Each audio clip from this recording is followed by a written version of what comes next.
오늘 무더운 여름날 잘 오셨습니다. 서로 반갑게 인사하시기 바랍니다. 오늘 저 뒤쪽에 오늘 아주 반가운 손님이 오셨습니다. 감사합니다.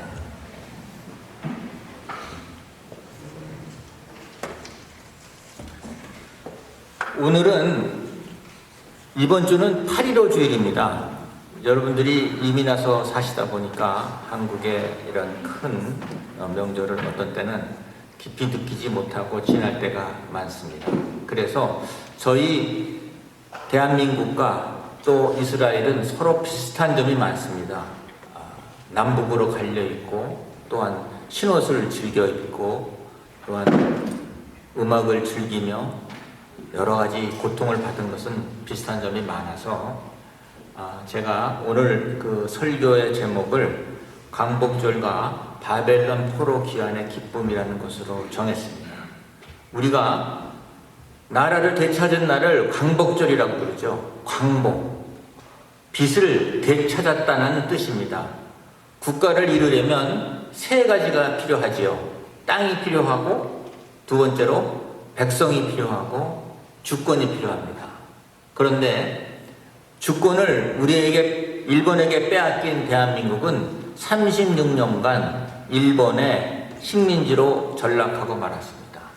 주권을 빼앗겼다는 것은 우리의 자유를 잃어버린 것을 얘기합니다. 주권을 빼앗으니 대한민국은 일본의 속국이 되고 일본의 노예로 전락하였습니다.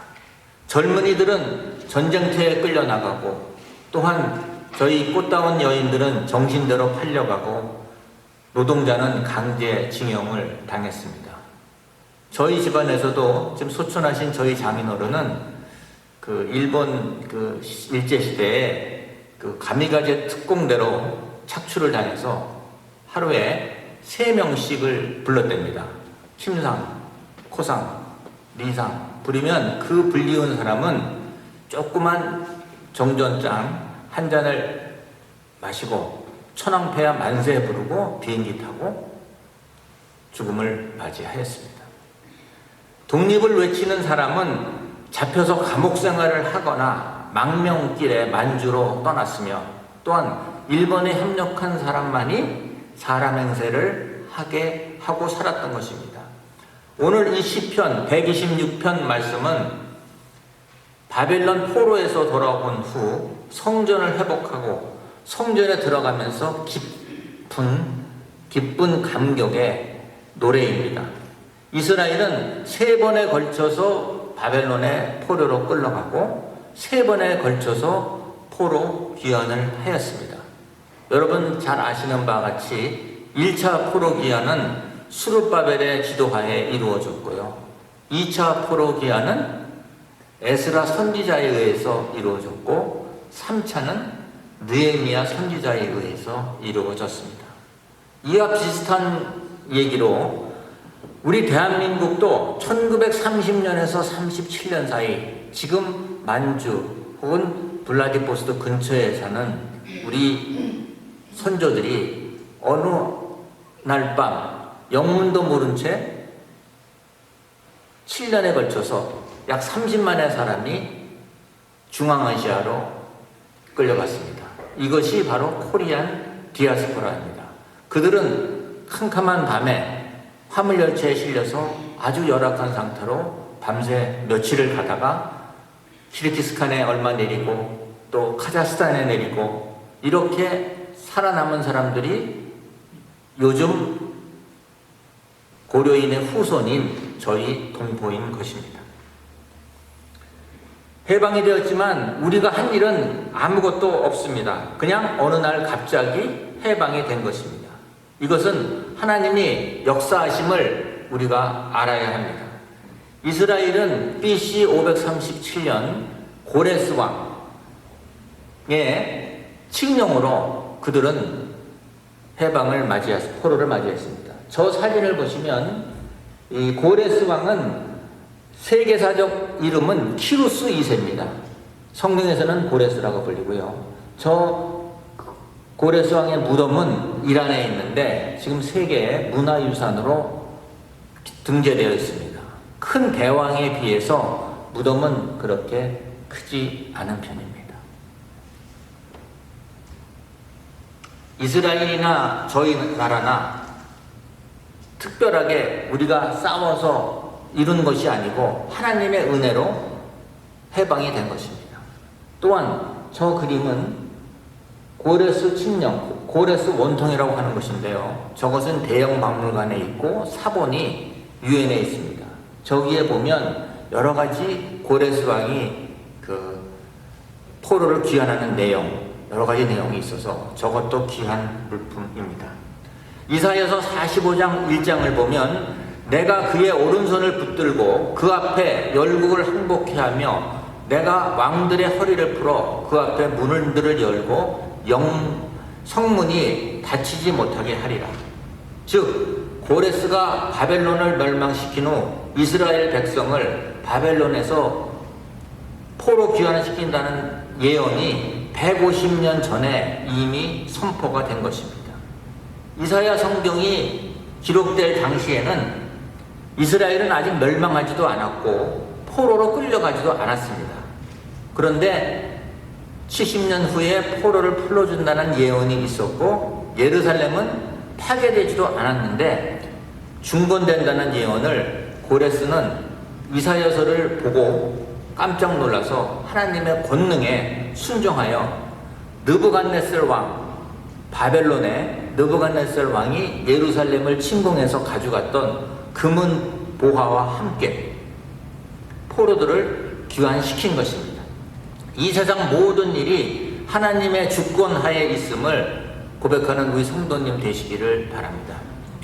그럼 고레스, 키루스 2세에 대해서 잠시 알아보겠습니다. 바벨론 제국은 인도서부터 에디오피아까지 30여 개국을 통치하는 큰 제국이었습니다. 우리가 성경에서 제국이라 그럴 때는 여러 나라를 통치하는 나라를 제국이라고 합니다. 아시리아 제국, 바벨론 제국, 대영 제국.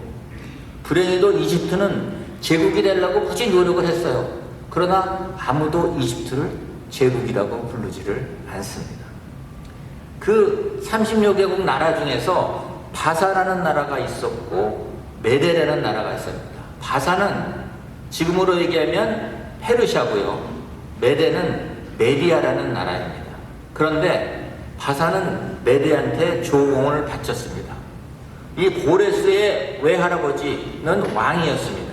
근데 왕이 어느 날 꿈을 꾸는데 자기 공주가 결혼을 해서 애를 낳게 되면 그 애가 자기 나라 이 메디아를 멸망시킨다는 꿈을 꿨습니다.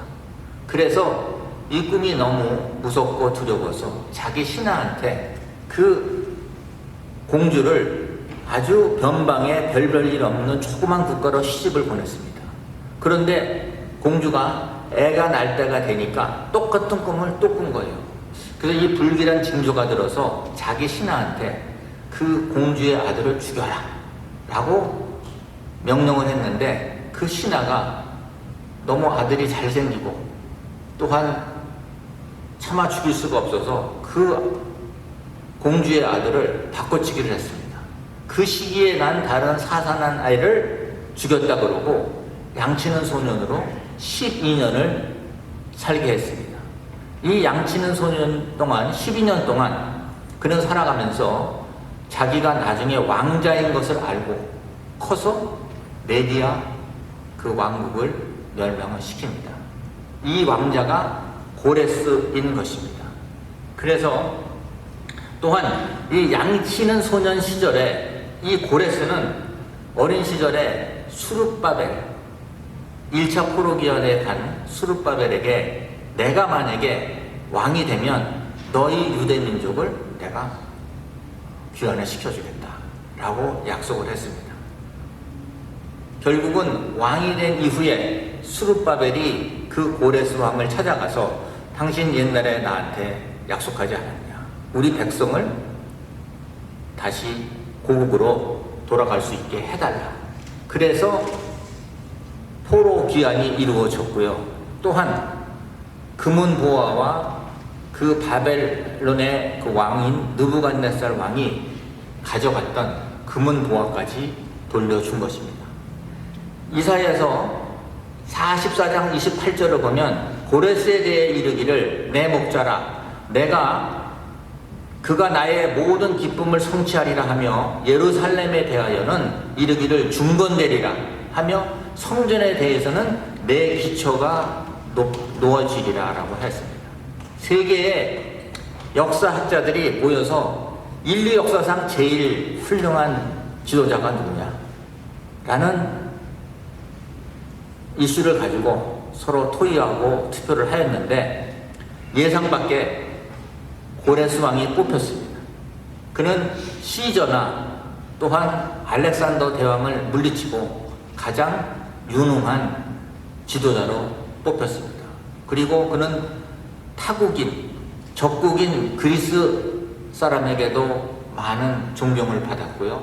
또한 많은 여러 나라의 국가를 관용 정책을 써서 그들의 종교와 문화를 존중하면서 그는 역사상 가장 훌륭한 비교할 바가 없는 가장 위대한 정복자라는 존경을 받았습니다.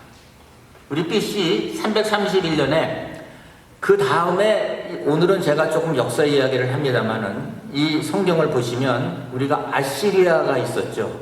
그 다음에 바벨론이 있었죠. 그 다음에 지금 얘기한 페르시아가 나옵니다. 그리고 그 다음에 알렉산더 대왕이 나오죠.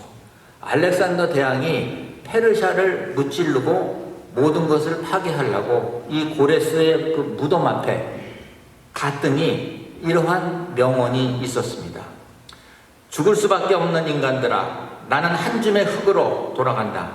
나 고레스는 한때 세상을 지배했지만 이 땅에 다른 왕이 나도 점령당할 수 있다. 그러므로 내 몸을 덮고 있는 흙을 손대지 말라. 이 비문을 보고 알렉산더 대왕이 마음을 바꿔서 자기의 외투를 벗어 그 무덤에 놓고 떠났다고 합니다. 현재 저 고레스 칙령을 한 저 원본은 현재 유엔 본부에 카피본이 있습니다. 또한 우리는 BC 490년 마라톤 전투를 기억할 것입니다. 혹시 마라톤 전투를 기억을 못해도 우리는 마라톤이란 그 스포츠를 기억을 하고 있습니다. 페르시아의 다리우스 왕은 해군 400척과 육군 30만을 이끌고 아테네를 정복하기 위하여 그리스 남부 마라톤 지역에서 그리스의 명장 칼리마커스와 대결을 합니다. 페르시아가 여러 가지 군사적인 면에서 월등을 하였으나 패하고 그 기쁜 소식을 전하기 위해서 가장 달리기를 잘하는 전령을 뽑아 42.195km를 떨어진 아테네한테 가서 승전부를 전합니다. 그것을 기념하는 운동 시합이 마라톤인 것입니다. 이와는 반대로 페르시아는 지금의 이란입니다. 이란은 자기들이 그 마라톤 전투에서 패한 것에 대한 트라우마가 생겨서 1974년 이란 그 테헤란 아시안 게임에 마라톤 종목을 없애버렸습니다. 그리고 지금도 이란 사람들은 마라톤 대회에 참가하지 않습니다. 이러한 역사적인 사건이 있기 때문에 성경을 우리가 이해할 때 역사적, 문화적 배경을 알고 성경을 읽으면 훨씬 더 우리에게 가까이 다가오고 있습니다. 오늘 성경 본문을 잠시 살펴보겠습니다. 여호와께서 시온의 포로를 돌려보내실 때 우리는 꿈꾸는 것 같았도다. 그때에 우리 입에는 웃음이 가득하고 우리 혀에는 찬양이 찼었도다라고 합니다. 이것은 바벨론 포로에서 돌아온 이스라엘이 해방되던 날 부른 해방의 노래입니다. 이 말씀은 우리가 일제시대에 일제 압박에서 해방되던 날 우리가 부른 해방의 노래와 많이 비슷합니다. 이 말씀은 죄와 사탄의 권세에서 해방된 우리 해방의 노래이기도 합니다. 우리 일제시대에 빼앗긴들에도 봄은 오는가 이상한 시인이 지은 시를 기억하실 겁니다. 또한 우리 선조들은 울밑태선 봉선하야 내 모양이 처량하다. 이렇게 시와 음악으로서 우리의 그 서름을 토해낸 것입니다.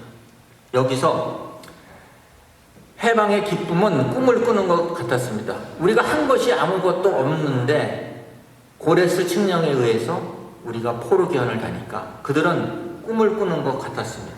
70년 만에 고국에 돌아온다는 것은 기적 같은 일이었습니다. 더욱이 바사왕 고레스는 허물어진 예루살렘 성전을 재건하도록 건축비도 대주고 또한 느부갓네살 왕이 훔쳐갔던 모든 금은 보화도 같이 주고 지도자 스룹바벨까지 같이 보내서 그들의 예루살렘 성전을 건축하는 것을 도왔습니다. 우리 입에는 웃음이 가득 차고 우리 혀에는 찬양이 가득 찼습니다. 우리에게도 74년 전 꿈같은 일이 일어났습니다. 어느 날 깨어다 보니 일본이 연합군에게 무조건 항복을 하고 36년의 포로 생활에서 해방의 기쁨을 맛본 것입니다. 우리 징용 가고 정신대로 끌려가고 여러 가지 고난을 받았던 우리의 선조들은 어느 날 해방을 맞이한 것입니다. 그러나 우리가 지금 해방의 감격이 있습니까? 혹은 구원의 감격이 있습니까? 우리는 해방이 되었지만 반쪽 해방입니다. 아직도 우리 북녘 땅에는 해방의 기쁨을 맛보지 못한 우리의 형제 자매가 지금 신음하고 있습니다. 3절을 보면 여호와께서 우리를 위하여 큰 일을 행하셨으니 우리는 기쁘도다. 여기서 여호와께서 하신 큰 일은 무엇입니까? 포로를 귀환시키시고 우리나라를 해방시킨 것이죠. 여호와는 우리가 알지 못하는 크고 놀라운 일을 행하리라라고 말씀하셨습니다. 결국 하나님께서는 약속하신 대로 바벨론 포로에서 이끌어 구원을 베푸셨습니다. 하나님이 역사 속에 개입하셔서 이스라엘을 해방시킨 것입니다. 이와 마찬가지로 우리나라도 일본에서 해방을 시키신 것입니다. 우리가 미국을 통해서 일본을 꺾고 우리나라가 해방되었습니다. 1948년 제헌절 국회에 개의하였을 때 그때 국회 임시의장은 이승만 박사였고요. 또한 그 198명의 재원 국회의원 중에서 50명이 기독교 교인이었습니다. 그래서 그때 종로구에서 당선된 이윤영 의원이 목사님입니다.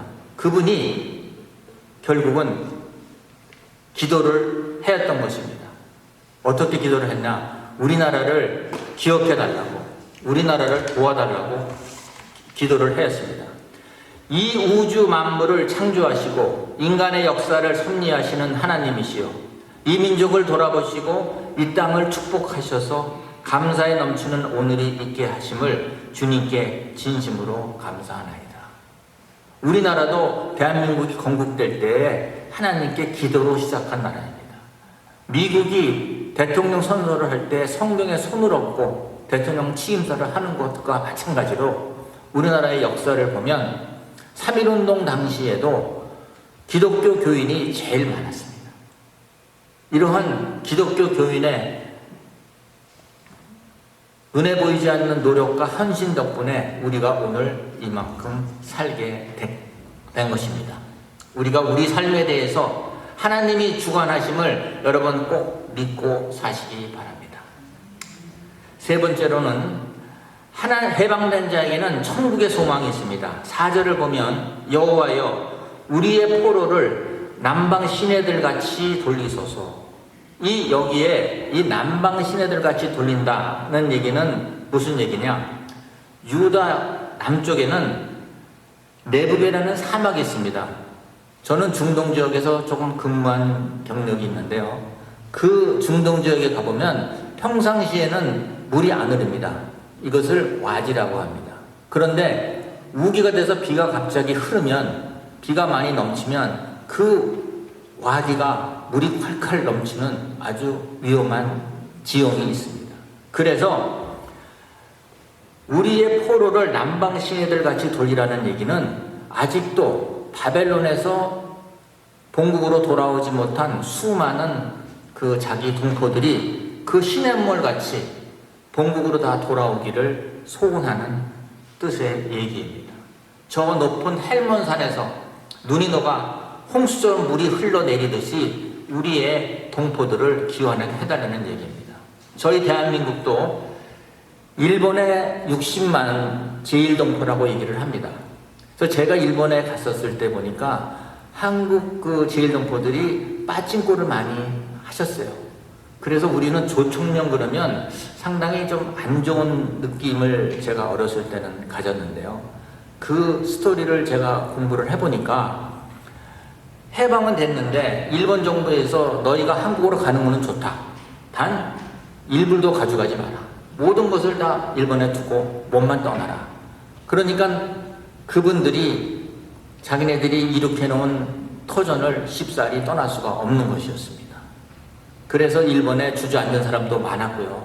또한 왜 그분들이 왜 북한에 이렇게 그 도움을 주고 북한에 어려울 때 돈도 보내주고 하느냐. 그 당시 자기네들이 먹고 살기 힘들 때 대한민국은 우리도 먹고 살기 힘들었기 때문에 우리는 도와줄 형편이 못했습니다. 그런데 북한은 우리보다 그 당시 형편이 좋아서 제1동포들한테 생활자금 및 많은 돈을 빌려주거나 투자를 많이 했습니다. 그래서 그때 그 받은 은혜에 감사하는 마음으로 지금도 계속 그 북한과의 관계를 맺고 있는 것을 제가 알겠습니다. 우리는 해방이 됐지만 반쪽 해방입니다. 우리 북한에 있는 동포들을 위해서 기도를 해야 하겠습니다. 5절과 6절을 보면 눈물을 흘리며 씨를 뿌리는 자는 기쁨으로 거두리니 울며 씨를 뿌리러 나가는 자는 정령 기쁨으로 그 단을 가지고 오리라. 너무나도 유명한 구절이죠. 그러나 많은 분들이 이 구절만 보고 성경을 이해하지만 이 구절의 그 배경에는 우리가 바벨론에 망해서 포로로 끌려갔을 때 다시 우리가 예루살렘으로 귀환할 때 더 이상 똑같은 실수를 범하지 말자. 우리 피눈물이 난다는 얘기를 하죠. 저는 초등학교를 수송동에서 다녔습니다. 수송초등학교를 나왔는데 우리나라에 경찰 기마대가 있었습니다. 아마 연세 드신 분들은 알 겁니다. 어렸을 때 60년대에 보면 서울 시내에 이렇게 말을 타고 이렇게 경찰들이 돌아갔습니다. 근데 저희 학교 바로 뒤 또한 숙명중학교 그 여자중학교 그 사이에 경찰 기마대가 있었는데 거기에는 약간 100여 마리의 그 말과 또 그 말을 훈련시키는 그 경찰들이 있었습니다. 그런데 저는 그 말이 신기해가지고 거기를 가끔 가면은 그들이 훈련을 막 경마를 하고 난 다음에 보면 기수가 말을 닦을 때, 땀을 닦을 때 보면 땀에 피와 땀이 같이 섞여 나옵니다. 그래서 우리 말에 피눈물이 나온다는 얘기를 하지만 실제 그 말이라는 동물은 자기가 전력을 다해서 무슨 일을 할 때에는 내 몸에서 피와 땀이 같이 나가는 것입니다. 눈물을 흘리며 뿌렸던 씨앗은 하나님의 약속을 믿는 믿음의 씨앗인 것입니다. 우리가 포로의 그 고통과 아픔을 이겨낼 수 있었던 것도 하나님의 약속이 있기 때문입니다. 우리 한국 민족의 그 민족사를 보면 이스라엘 못지않게 우리 코리안 디아스포라가 많습니다. 지금 전 세계에 아마 안 가 있는 나라가 별로 없는 것 같아요. 중앙아시아부터 시작해서 남미 어디 산골짜기를 가도 한국 사람들이 다 퍼져 있습니다. 이것이 나중에는 우리의 큰 재산이 될 줄을 믿습니다. 또한 눈물로 복음의 씨를 뿌리는 자는 그들을 통해 하나님은 큰 일을 행하십니다. 그리고 그들은 그 고통을 웃음으로 바꾸어 드릴 것을 믿습니다. 오늘 말씀을 맺습니다. 한국의 강복은 하나님의 특별한 섭리 속에서 어느 날 생각지도 못했는데 벼락같이 왔습니다. 광복을 지켜내고 가난과 싸워 오늘날 세계 10위의 경제대국으로 우뚝 쓴 것도 한국에 있는 기독교인들이 앞장서서 헌신한 노력이 있기 때문에 가능한 것입니다. 조국의 통일은 우리가 전혀 알지 못하는, 생각지도 못하는 하나님의 방식으로 다가올 수 있습니다. 우리가 조국의 통일이 곧 이루어질 것을 믿고 하루하루 주님께 순종하는 그리스도인으로 살아가시기를 축원드립니다. 기도드리겠습니다. 오늘 8.15를 맞이하는 우리는 무엇을 준비해야 합니까? 남북 통일을 준비해야 합니다. 함석헌 선생은 해방이 도둑같이 아무도 모르게 왔다고 하였습니다. 우리가 힘이 있어 해방을 맞이하는 것도 아니고 하나님의 은혜로 강복을 맞이하는 것을 우리 모두 알게 하옵소서. 하나님께 의지하고 철저히 순종하는 삶을 살게 하옵시고 하나님께 겸손함으로 감사하고 해방의 기쁨을 기억하고 하루속히 남북통일이 될 수 있도록 은혜 베풀어 주시기를 기원하면서 전능하신 예수님 이름으로 기도드립니다.